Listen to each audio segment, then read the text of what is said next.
The slap echoed across the marble floor. "Don't talk," the maid whispered, her voice trembling but firm, as her billionaire boss stood frozen, watching the betrayal of the woman he loved unfold before his very eyes.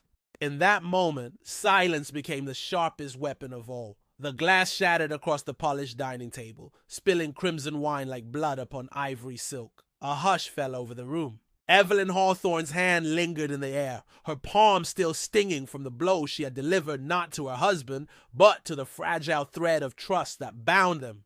Daniel Hawthorne, billionaire, visionary, and master of empires, stood stunned, his chest tightening as though the walls themselves pressed inward. In the shadows of the chandelier's glow, Maria clutched the tray in her trembling hands. She was the maid, unseen by most, the quiet shadow that passed through corridors carrying burdens no one else cared to see. But her eyes, sharp and unyielding, caught the truth before anyone else dared to notice. Evelyn's gaze had not been on her husband when she smiled. It had been fixed on the man beside him, Daniel's partner, his so-called ally. The intimacy of the glance was subtle but poisonous, a dagger cloaked in silk. Maria's heart thudded against her ribs. She had seen enough in her life to recognize betrayal when it crept into a room, and she knew what would follow if she dared to speak. Yet Evelyn's voice cut across the silence like a whip. "You, Maid, keep your head down, don't talk." The words struck deeper than the slap had. Guests shifted in their seats, pretending to sip wine, their eyes darting but never lingering. No one defended her. No one challenged Evelyn. Daniel, lost in confusion, stood as though rooted to the marble, his empire of certainty crumbling beneath his feet. Maria swallowed the sting in her throat and obeyed.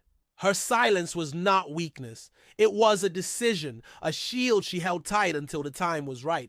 To the world, Maria was only a servant. To herself, she was a survivor. She had once sat in sterile hospital rooms, holding the hand of a brother who had given his life in service to others, watching his breath fade into silence. She had worked endless nights, wiping tables, carrying dishes, bowing to voices that never saw her humanity.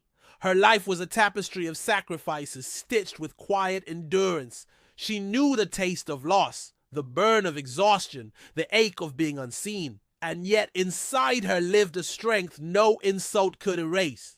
Daniel, the man she served, had built towers of steel and glass.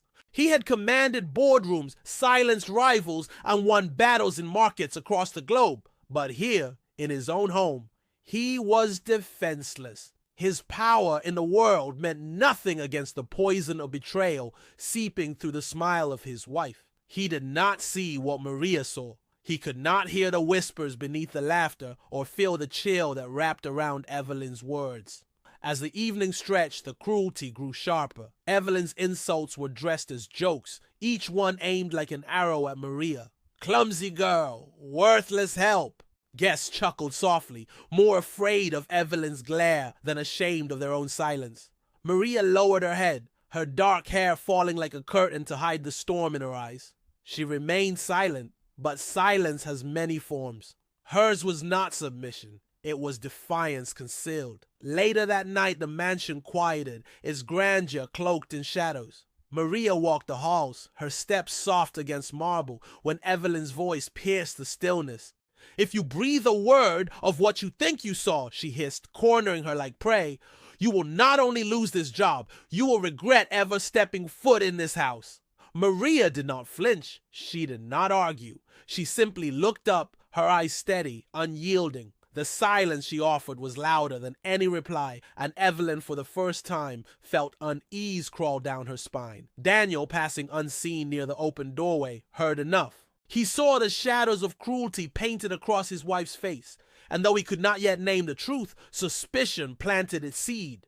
Days turned to weeks, tension coiling tighter with each passing hour. Evelyn's glances at the partner grew bolder, her whispers more careless. Maria carried her duties as a waste, but her heart carried the weight of what she knew. She saw what others ignored, and she heard what others pretended not to. Each insult sharpened her resolve. Each injustice carved her silence into stone. The breaking point came not in the mansion, but in the boardroom. Investors filled the glass-walled chamber, papers rustling, voices sharp with anticipation. A document had surfaced. Misplaced, Evelyn claimed, that tied her not to Daniel, but to his partner. Gasps rippled through the room as Evelyn spun her lies. Her words were smooth, her tone dripping with practiced innocence. And then, like a blade hidden in velvet, she turned the accusation on Maria. This girl meddled where she shouldn't have. She misplaced the files. She is the reason this mess exists. Eyes turned. The maid became the scapegoat. The weight of blame, unjust and cruel, pressed heavy on her shoulders. Daniel's face was pale, his mind torn between disbelief and dread. The investors murmured, waiting, watching, and then Maria stepped forward. Her voice was soft, but the silence she had carried made it thunder in the room. "Sir," she said, her eyes locked on Daniel, "I have served in your house for years. I do not speak without reason. What I've seen I've carried not for myself but for your honor." A hush swept the chamber. Evelyn's smile faltered. Daniel's heart hammered in his chest, and from her apron, Maria withdrew a small device. Not a weapon of steel, but of truth. A recording captured not for revenge, but for justice. Evelyn's whispers filled the room. Her promises to the partner, their plotting laid bare for all to hear. The betrayal was no longer rumor, it was undeniable. Evelyn's face drained of color, the mask ripped from her features. The partner's shoulders slumped beneath the weight of his unveiled treachery.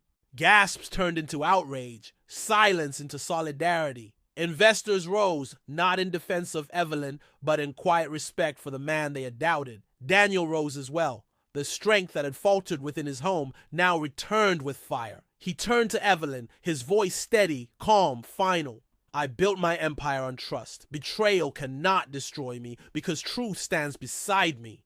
His gaze shifted to Maria, gratitude gleaming in his eyes. Not the gratitude of a master for a servant, but of a man for the silent hero who had saved him. Evelyn's heels echoed hollow across the marble as she stormed from the room, her empire of lies collapsing behind her. The partner followed, his ambition crushed beneath the rubble of exposure, and in their place stood Maria, not elevated by wealth, not cloaked in power, but shining in dignity. The room, once filled with murmurs of doubt, now stood in silence. Not the silence of fear, but of respect. Heads bowed slightly, eyes turned toward her with reverence. She had spoken little, but her silence had carried more weight than Evelyn's 1,000 lies. Daniel extended his hand not to command, but to honor. Maria did not take it. She only bowed her head, her strength resting in humility, and in that gesture the truth was complete. Honor does not wear silk gowns. It lives in the unseen sacrifices of the humble. As the day faded into evening, Maria returned to her quiet duties, her steps light, her heart steady. She had not sought recognition, nor glory, nor reward. She had only sought to protect the truth. And in doing so, she had saved more than a man. She had preserved an empire. Silence is not weakness, she thought, as she set the last plate upon its shelf. It is a shield of the brave. Her story whispered to everyone who heard it. Betrayal may shout, but truth waits in silence until the world must listen. And though her name might never be written in headlines, Maria's dignity would live on in the hearts of those who understood. Unseen heroes walk among us every day. So, dear listener, as you sit wherever you are in the world, ask yourself, have you known a silent hero like Maria? Someone who carried honor not in words, but in quiet strength? Share your story below, subscribe to hear more, and remember this truth. The greatest battles are often fought not with swords or shouts, but with silence and unshakable honor.